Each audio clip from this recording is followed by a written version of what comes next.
Nafikiri nitasema kwamba Kenya is not a banana republic. It is a country that is supposed to be governed by the rule of law. And as far as we are concerned, the Constitution of Kenya has not been suspended. And what we are asking as people from the region, fellow colleagues of Honorable Yusuf of Dela Ward, we say if there is any Kenyan from any part of this country who has been found or suspected to have done something wrong, anything wrong in law, then he should be subjected to the processes that are well established in the laws of this country, processes that are well established in the Constitution of this country, processes that give the accused or whoever is suspected the fair hearing and fair judgment. We are not saying that those people who are suspected of having anything to do with breaking the law, we are not trying to protect anybody here, but we are saying if anybody is guilty of anything, or if anybody is suspected of anything, then they should be subjected to the due process of law. It has been anguish and it has been sorrow in the region for a long time now. When you find your relatives, your friends, your constituents disappear without trace. Recently in my constituency in Mandera South, one of our constituents, who is also a relative in a way, disappeared for the last 3 years. And we had to, we didn't know how to perform the closure for the family of that person. And we had to resort to religious, ruling on that. What happens if somebody has disappeared for 3 years? You don't know whether he's alive, you don't know whether he's dead. We had to perform some rituals to give closure to that family. And we don't want families from Northeastern or any part of this country to be subjected to this every now and then. These abductions and disappearances have been happening since before even the Constitution 2010, and the trend has continued even after we have enacted the Constitution 2010. And that is why we are saying, let Kenyans be subjected to the rule of law. Anybody who is suspected of having done anything wrong should be arraigned in law, in court, in a court of law. And if the judges and the evidence available shows that that person should be hung, so be it. But this psychological war with the people from this region, making disappearances, women have disappeared, children have disappeared, young men have disappeared, elderly people have disappeared, and extrajudicially some of them executed. And this is what we are saying should not happen in the modern day Kenya, when we are boasting one of the best constitutions in the world.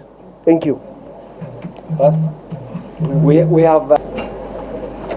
I first of all want to appreciate what the honorable members are doing in trying to bring to the attention of the country. My name is Abdullah Yusuf Mohammed. I'm the Speaker of Wajir County Assembly. So I want to applaud the efforts being done by the honorable members in trying to bring to the attention of the country the plight of the honorable member Yusuf Ahmed, who was abducted on Friday evening. As it is our responsibility as an assembly, we have reported this matter to the relevant investigation authorities. It's now 5 days since the honorable member was abducted. It's the duty and the responsibility of the government to protect the lives and the property of its citizens. Much as we are not confident that the honorable member is in the hands of the security agencies, we would have expected the security agencies to expedite the investigation so that any information they have, they share with the family and the relatives and his colleagues and even the country. But so far, nothing has been done.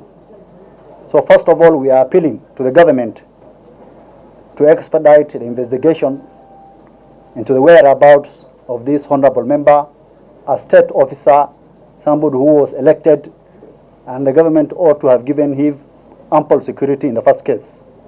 Secondly, we are appealing, if this honorable member is in the hands of security agencies, then he should be produced in court immediately. The president himself, on a number of occasions, has committed to himself, has committed to the country, has assured the country on a number of occasions that the era of extrajudicial means in dealing with criminal issues or whatsoever is no more. So we are expecting that the security agencies and other arms of the government should uphold the commitment that the president has made. So our final appeal is that we appeal to the government agencies to expedite the process of investigation of this, the absence of this honorable member, the abduction of this honorable member, and as soon as possible try to share the information they have on his whereabouts with his relatives and his electorate. Thank you very much. Thank you, Senator Abbas.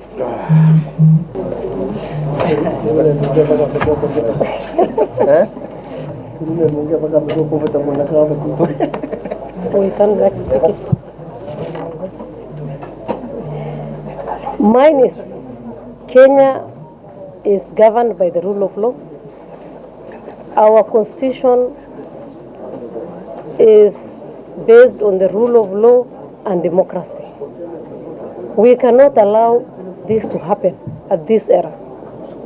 My message goes directly to the President of the Republic of Kenya, His Excellency William Samoei Ruto. During last term, he served under a government that was abducting leaders left, right, and center. And we thought and still believe he is the hope for Kenyans to stop that act. It has been rampant in the recent past in northern Kenya. Leaders have been abducted, members of the public. How safe are Kenyans if a leader can be abducted in a broad daylight? Is a question we need to ask the security apparatus in this country. We don't know where the honorable member is. The family are under distress. The entire voters of Dela Ward are also stressed. We don't know his whereabouts. We want the government to come out and tell us where the honorable MCA is. They cannot take the rule of law in their hands. Kenya is not a republic, banana republic. We have a constitution. We have 3 arms of government that have separation of powers. We have our courts that we believe in. If somebody is suspected to be a criminal, he should be brought to the court of law and justice be served. Mine is again to ask the president to kindly act on this one, because leaders cannot be away, cannot be abducted, and tomorrow it can be me, it can be a governor, it can be somebody else. We are not going to take this simple, and as Honorable Member said, we are going to take it far. This cannot happen in Kenya in a broad daylight. Thank you. Thank you so much, members of the Board State. Asanteni sana.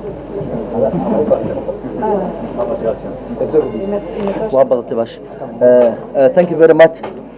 Mine is to add into what my colleagues have said. This is an issue that used to be there with the last government, but we thought it has ended with the 2022 general elections.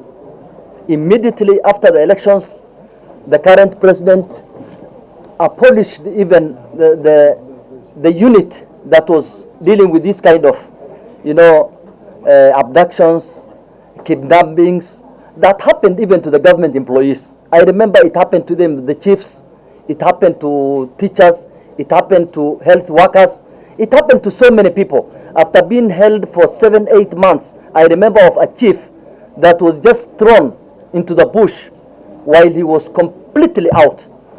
You know, this has been happening with the last government. But after the swearing in of the current president, His Excellency William Samoei Ruto, he gave a statement himself. He abolished the unit. It has really, you know, it has been halted for few months, but it came back. This thing is now with us. So many people are missing. Other than the elected leader, we have so many civilians that are missing. I'm sure the statements are all over in the police stations. Unfortunately, now it came to the leaders. We are missing an MCA. Tomorrow it will come to the members of parliament. It will come to the governors. It will come to the senators. We cannot accept this kind of, you know, issues happening in our country. We cannot accept at all. We gave this scenario to the president 21st August last month. We gave the president this issue. Few days later, I think around 4 people were released, meaning the president must have acted.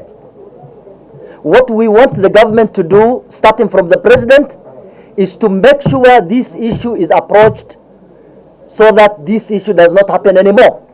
We want the release of this MCA as quickly as possible. 90% it is in the hands of the government. It is in the hands of our security agents. Because by now, dead or alive, we could have known where this MCA is. We want the release of this MCA, and we want this issue to be halted. This issue needs to be stopped, and we want a commission of inquiry formed by the president himself. We are calling upon the government to form a commission of inquiry to tell the public and Kenyans at large why this issue is happening and why this issue has not been followed. We want the government to call back all those people that have been released, including the chiefs, so that they can give, you know, the history of what has happened to them. We cannot just leave this thing open. It has to be stopped. We need to have information. Kenyans needs to have the required information so that we don't undergo these kind of issues. No one is safe, including the media guys. You are not safe. You are not safe, and we cannot accept this.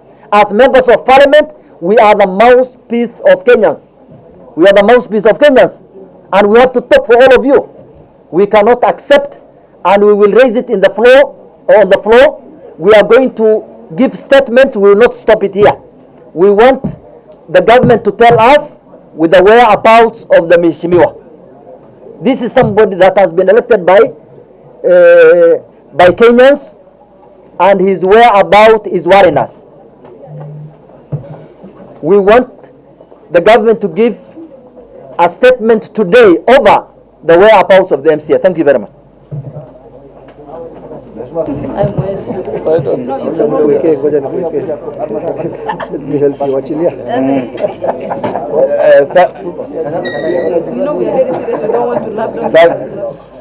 Thank you, team.